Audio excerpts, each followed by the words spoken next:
चरणामृत से संबंधित एक पौराणिक गाथा काफ़ी प्रसिद्ध है, जो हमें श्री कृष्ण एवं राधा जी के अटूट प्रेम की याद दिलाती है।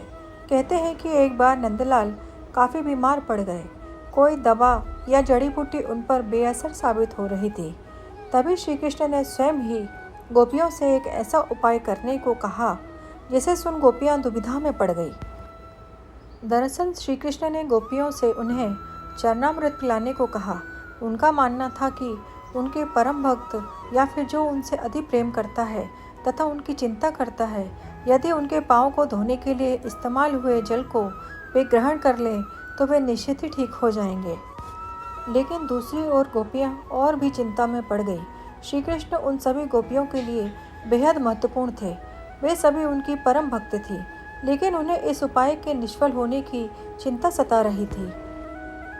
उनके मन में बार बार यह आ रहा था कि यदि उनमें से किसी एक गोपी ने अपने पाँव के इस्तेमाल से चरणामृत बना लिया और श्री कृष्ण जी को पीने के लिए दिया, तो वह परम भक्त का कार्य तो कर देगी, परंतु किन्हीं कारणों से कान्हा ठीक ना हुए तो उसे नरक भोगना पड़ेगा।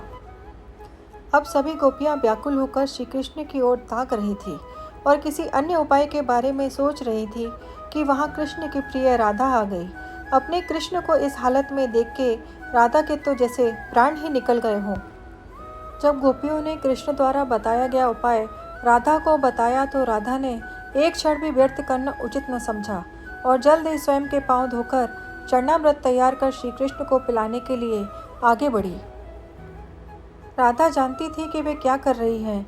जो बात अन्य गोपियों के लिए भय का कारण थी, ठीक वही भय राधा को भी मन में था। लेकिन कृष्ण को वापस स्वस्थ करने के लिए वह नर्क में चले जाने को भी तैयार थी। आखिरकार कान्हा ने चरणामृत ग्रहण किया और देखते ही देखते वे ठीक हो गए, क्योंकि वह राधा ही थी जिनके प्यार एवं सच्ची निष्ठा से कृष्ण जी तुरंत स्वस्थ हो गए। अपने कृष्ण को निरुप देखने के लिए राधा जी ने एक बार भी स्वयं के भविष्य की चिंता न की और वही किया जो उनका धर्म था। ऐसा था राधा कृष्ण का प्यार। जय श्री राधे कृष्ण।